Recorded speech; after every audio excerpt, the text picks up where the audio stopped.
శివాయ విష్ణురూపాయ శివరూపాయ విష్ణవే శివస్య హృదయం విష్ణు విష్ణోశ్చ హృదయగుం శివ.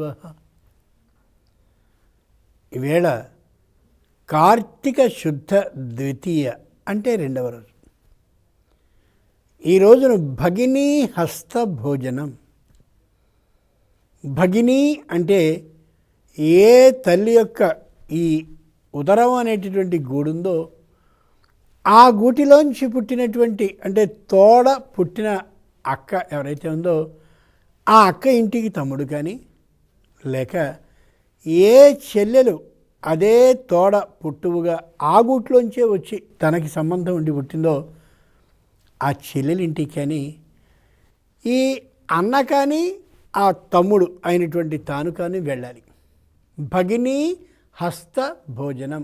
భగిని అంటే తోడబుట్టినటువంటి ఆమె యొక్క హస్త చేతి భోజనం వంటని తిని రావడం ఏదైతే ఉందో అది భగినీ హస్త భోజనం. నిన్న మనం స్నానంలో ఉండే 7 విధాలు దాంట్లో విశేషాలు అనుకుంటాం అని ముగించుకుని ఈవేళ వెంటనే విశేషం మళ్ళీ మారిపోయారు మర్చిపోయారేమో అనుకోవద్దు. మరుపు అనేది ఈ జన్మకి లేదు. ఆ విశేషాన్ని చెప్పి తీరుతాను. ముందు భగినీ హస్త భోజనం ఈరోజు కాబట్టి ఆ విశేషాన్ని అనుకుంటున్నాం. చెల్లెలు లేదా అక్క ఇంటికి వెళ్ళి చక్కగా భోజనం చేసేసి చాలా బాగా చేసావే అని గర్రున త్రేంచి వచ్చేయడం కాదు చేయాల్సింది. ముందే మనవి చేశాను మీకు మొదటి రోజున. పూర్వులు ఏర్పాటు చేసిన ప్రతి పండుగ వెనక ఆధ్యాత్మిక విశేషం, వైద్య రహస్యం, వీటితో పాటు కుటుంబ పటిష్టతని చేకూర్చే వ్యవస్థ ఉంటుంది అని. అంచేత భగినీ హస్త భోజనం చేయడంలో విశేషం ఏమిటి, అంతరార్థం ఏమిటి? జ్యేష్ఠ పితృ సమోమత. నాన్న పెద్దవాడై ఇంట్లో ఉన్నప్పుడు నాన్న అన్ని పనులు చేసుకోలేడు కాబట్టి నాన్న బాధ్యతని మరోడు తీసుకోవాలి కదా. ఓ ఉద్యోగి పై ఉన్నటువంటి ఆయన ఏదో అనారోగ్య కారణంగానో లేక ఏదో సొంత పని మీద వెడుతున్నప్పుడు ఏం చేస్తాడు ఆయన?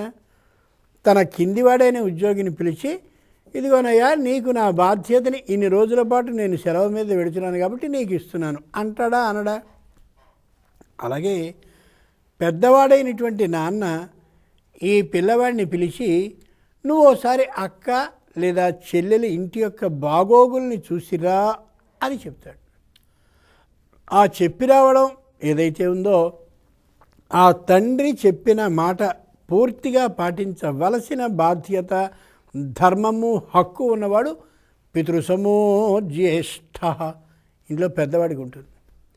కాబట్టి తను ఏం చేయాలి? తన అక్కింటికి వెళ్ళాలి. కార్తీక శుద్ధ విధియ అంటే రెండో రోజున వెళ్ళాలి. వెళ్ళి అక్కడ అక్క పెట్టినటువంటి భోజనాన్ని సంపూర్ణంగా చేసి అక్కకి స్వయంగా వస్త్రాలను ఇచ్చి అక్క పాదాలకి నమస్కరించి పాదాభివందనాన్ని చేసిన మీదట అక్షతలని శిరస్సున ధరించి రావాలి. బాగా ఆలోచించండి.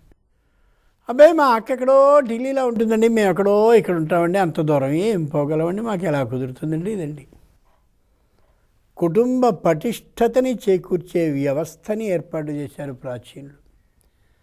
అచిరాధిష్ఠిత రాజ్య శత్రు ప్రకృతిశ్వరూఢమూలత్వాత్ నవ సంరోపణ శిథిలస్తరురివ సుకర సముద్ధర్తుం.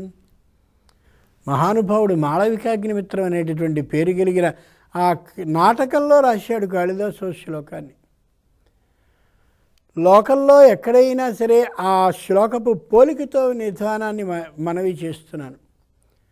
లోకంలో ఎక్కడైనా సరే ఓ చిన్న అనుమానమో లేక చిన్నదైనటువంటి మన అభిప్రాయ, మన అంటే మనసుకి సంబంధించిన అభిప్రాయ భేదమో లేక ఇద్దరికీ చిన్న పరపత్యమో భార్యాభర్తల్లో అణుమాత్రంగా వస్తుంది. అణుమాత్రంగా అంటే చాలా సూక్ష్మంగా, లెక్క పెట్టడానికి వీలు లేక అదో లెక్క అని చెప్పి గుర్తించడానికి వీలు లేక ఉండే దశలో ఏర్పడుతుంది. ఆ దశలో కానీ వాళ్ళు వెళ్ళి ఆ అనుమానాన్నో ఆ పొరపొచ్చాన్నో ఆ విధమైన అభిప్రాయ భేదాన్నో మానసికమైనటువంటి చిన్న దోషాన్నో అలా సమూలంగా పొలంలో చిన్నగా కలుపని పెరుగుతుందే గడ్డి మొక్క అలా చిన్నగా దాన్ని మొదట్లోనే తుంచి పూర్తిగా వేళ్లతో సహా పెకిలించి అవతల పడేస్తే పెరగదు. అలా కాకుండా దాన్ని అదే తిరిగా విడిచిపెడితే మరికొద్ది వర్షం పడితే ఈ మట్టి సారాన్ని మరికాస్త గ్రహిస్తే ఆ ఎదిగేటటువంటి కలుపు మొక్క పంట మొక్క కంటే ఎక్కువగా ఎదుగుతుంది. ఆ ఎదిగిన కారణంగా ఏం జరుగుతుంది, భార్యాభర్తల మధ్య వచ్చినటువంటి పొరపత్యం పెరిగి పెద్దదై వృక్షంతో సమానంగా పెరిగి విడి ఆకుల దాకా వచ్చేస్తుంది. ప్రాచీనులు చాలా బుద్ధిమంతులు కాబట్టి అటు నుంచి ఇటు నుంచి అటు వెళ్ళేందుకని కొన్ని పర్వదినాలని, ఆ పర్వదినాల్లో ఒక పర్వదినంగా భగినీ హస్త భోజనాన్ని ఏర్పాటు చేశారు. ఏదైనా ఓ పండుగ కానీ జరిగినట్టయితే ఆ పండుగ రోజున తోబుట్టు అంటారే, అంటే అదిగో అక్కకి లేదా చెల్లెలకి పుట్టినటువంటి కుర్రాడు ఉంటాడు, వాడికి మామయ్య అవుతాడు వీడు. ఈ మామయ్య అక్కడికి వెళ్ళాలి, వెళ్ళి వాడికి బట్టలు పెట్టాలి. అప్పుడు ఏమవుతుంది, ఇంటికి వెడతాడు. మామయ్య అక్కడ పండగలకి పబ్బాలకి వెడతాడు. ఇక్కడ ఇంట్లో పెద్దవాడైనటువంటి వాడు చెల్లెలు లేదా అక్క ఇంటికి వెడతాడు. వెళ్ళి ఊరికే భోజనం చేసేసి అయిపోయింది భోజనం అని చెప్పి వచ్చాడు. బావగారు ఎలా మాట్లాడుతున్నారు, మేనల్లుళ్ళు మేనకోడళ్ళు పరిస్థితి ఎలా ఉంది, ఇల్లు ఎలా ఉంది, ఇల్లు సర్దుకున్న తీరు ఎలా ఉంది, ఆర్థిక స్థితి ఏ విధంగా ఉంది, ఆ ఇద్దరి మధ్య పొరపత్యాలు కానీ మనోభిప్రాయ భేదాలు కానీ ఏమన్నా ఉన్నాయా అవన్నీ తెలుసుకుంటాడు. ఆ వెళ్ళిందే అసలు అందుకని. అసలు ఏమిటి మీ ఇద్దరికీ అని అడగకూడదు, విషయాన్ని గ్రహించి మాత్రం రావాలి. అలాంటి అవకాశాన్ని ఏర్పాటు చేస్తూ కుటుంబం గట్టిగా ఉండేందుకు తగినటువంటి పటిష్టతని ఏర్పాటు చేస్తుంది భగినీ హస్త భోజనం. ఈవేళ మనం దీన్నో చేదస్తంగానో పిచ్చి ఆచారంగానో మూఢ విశ్వాసంగానో ఎవరో బుద్ధి తక్కువ చెప్పినటువంటి మాటల్ని విని పాటించకపోవడం వలనే భార్యాభర్తృత్వ సంబంధాలు ఏమున్నాయో అవి విడాకుల దిశగా వెళ్ళకపోవడం చాలా దురదృష్టకరమైన అంశం. అలా వెళ్ళిపోతున్నాయి విడాకుల దిశగా. బాగా గమనించాల్సిన విషయం ఒకటే, శాస్త్రం చెప్తున్నది కానీ, చరిత్ర చెప్తున్నది కానీ, సమాజంలో కనిపిస్తున్నది కానీ, ఒక ఆమెను భార్యగా అంటూ వివాహం తీసుకున్న తర్వాత ఈమెని విడిచి మరొక ఆమెను తెచ్చుకుని లేదా మరొక ఆయనని తెచ్చుకుని ఆ ఒకటి అనే అంకెని దాటినటువంటి వాళ్ళు ఎవళ్ళు సుఖపడుతున్న వాళ్ళుగా మనకి లోకంలో కనిపించారు. ఈ విడిచిపెట్టిన ఆవిడ కంటే పరమ నీచురాలు రావచ్చు, ఆ విడిచిపెట్టిన ఆయన కంటే పరమ దుర్మార్గుడు రావచ్చు, అయ్యో అని చెప్పి మళ్ళీ బాధపడే పరిస్థితి రావచ్చు. రెండవ వివాహాన్ని చేసుకున్నటువంటి వాళ్ళు కూడా విడాకులు దిగగా పెడుతున్నట్టుగా వార్తాపత్రికలు తెలియచెప్తున్నాయి. అంటే దానికి కారణం నిత్య అనుసంధానం, నిత్య సమన్వయం ఈ రెండు కుటుంబాల మధ్య లేకపోవడమే.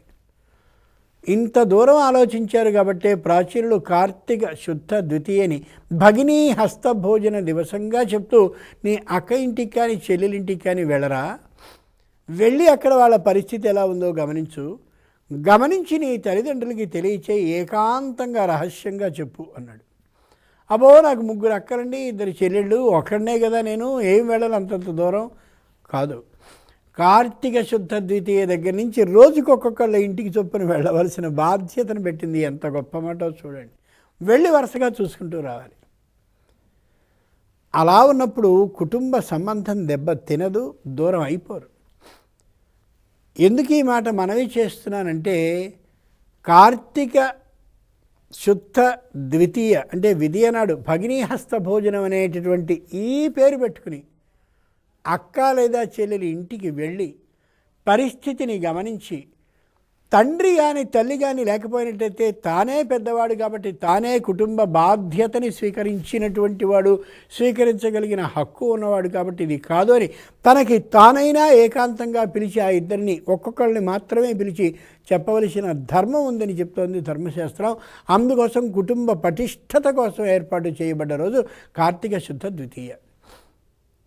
ఇక 2, కార్తీక మాసం వచ్చింది కాబట్టి స్నానాలు చేయాలని 7 విధానాలుగా స్నానం చేయాలి మీరు చెప్పారు కాబట్టి ఇదిగో 92 ఏళ్ళని నీళ్ళలో ముంచేస్తున్నాం, స్నానం చేయకపోతే పుణ్యం రాదు కాబట్టి అని చెప్పి ముంచేస్తే కార్తీక మాస వ్రత మహత్య ఫలితం ఏమిటో కానీ ముందు ఈయన 92 ఏళ్ళని చన్నీళ్లలో అలా ముంచేస్తే ఈయన పరిస్థితి తలకిందులైపోతుంది. ప్రాచీనులు ఆలోచించి స్నానం అనగానే మొత్తం అందరూ చన్నీళ్ళే స్నానం చేయాలని ఎక్కడా చెప్పరా. వాళ్ళు ఎప్పటికప్పుడు ఆరోగ్య విధానాన్ని పరిరక్షించేటటువంటి మహాద్భుత వైద్యులు అని చెప్పారు. ఆపోహిష్టాధిపిర్మంత్రం. నీకు మంత్రాలు వచ్చినా వస్తే ఈ మంత్రాలు చదువుకుంటూ స్నానం చేయవయ్యా 4 రోజుల పాటును. గోరజస వాయవ్యం. నువ్వు ఒకవేళ ఊరికి వెడుతున్నావు అనుకో, ఊరు వెళ్ళాల్సిన అవసరం వచ్చిందనుకో కార్తీక మాసంలో, గోరజస వాయవ్యం. ఊరు వెడుతూ ఉన్న మధ్యలో స్నానం చేయడం నీకు ఎలా సాధ్యమవుతుంది? అంచేత వెళ్ళేటప్పుడే ఆవు గిట్టల కింద పడ్డటువంటి ధూళిని తీసుకుని జాగ్రత్తగా ఓ పొట్లలో కట్టుకుని కొద్దిగా తీసుకుని తల మీద శ్రీ గోవింద గోవింద గోవింద అనుకుంటూనో, నారాయణ నారాయణ నారాయణ అనుకుంటూనో తల మీద వేసుకుంటే ఈ ఆపోహిష్టాది మంత్రాలన్నింటినీ చదివి స్నానం చేసిన వారితో సమానమైన ఫలితం లభిస్తుందని శాస్త్రం చెప్తోందంటే శాస్త్రానికి మన మీద ఎంత జాలో అనుకంపో ఆలోచించండి. భస్మనాగ్నేయం, వేదంలో మాట భస్మనాగ్నేయం. అయ్యా మా ఊళ్ళో అసలు ఆవులు ఉన్నాయి కానీ ఆవుల మా కాలి కింద మట్టిని తేవడం అనేది మాకు అసాధ్యం, మేము ఎప్పుడు వెళ్ళలేదు, వెళ్ళినా కూడా వాళ్ళు ఇవ్వనన్నారు. ఇదేదో దీనివల్ల ప్రయోజనం వస్తుందంటే గుప్పెడు 15 రూపాయలు చెప్పారు, అంత పెట్టి నేను కొనలేనని.